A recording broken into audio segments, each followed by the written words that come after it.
Hello, ladies and gentlemen, and welcome to 5 Minute Bitcoin, where we onboard the masses 5 minutes at a time. If you're with us today, you're probably just getting into the cryptosphere. You're just learning about Bitcoin, and we're breaking this down in little 5-minute chunks, and we're keeping it simple. We're going to start from the beginning. If you've watched it up to this point, you will see that we've been talking about the very basics. Now, what we want you to do, though, on your own time, is to go and explore the creation of money, the origins of money, and find out how government should, especially our government, the U.S., the governments today should not be involved with our money. Now, that sounds strange to a lot of people, but if you do the history, you'll see that people used to run the money, and then in the recent era, government, monarchies, totalitarianism, communism, these governments started to run the money, and now look where we're at. Okay, today's episode we're going to talk about KYC. Now, we touched on it a little bit in the last video when we were talking about self-custody. The exchanges are increasingly requiring KYC. KYC, what is KYC? Know your customer. Now, why do they want to know who you are? Well, number one, they want to find out that when you link your bank account to them, that you actually own that bank account.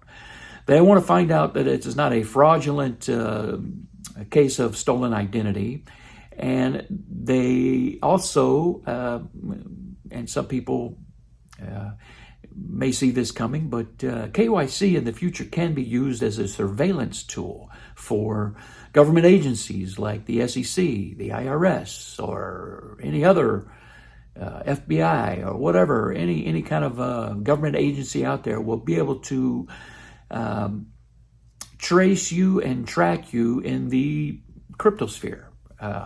Some of us, tax-paying citizens who are willing participants in the tax-paying mechanism, don't have a problem with this. However, with respect to the surveillance side, I'm not a big fan of it. Ladies and gentlemen, KYC, you're gonna hear that, you're gonna see that a lot as you're getting into Bitcoin. KYC, know your customer. What it means is for the exchanges, wallet manufacturers, providers, they want to know who you are.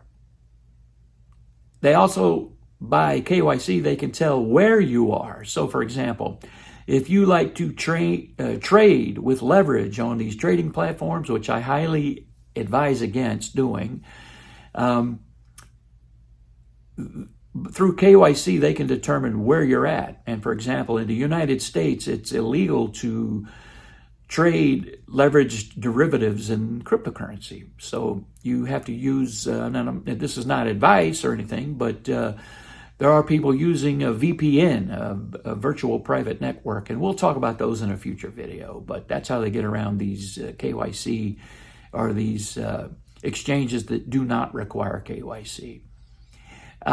So anyway, that's my time, ladies and gentlemen.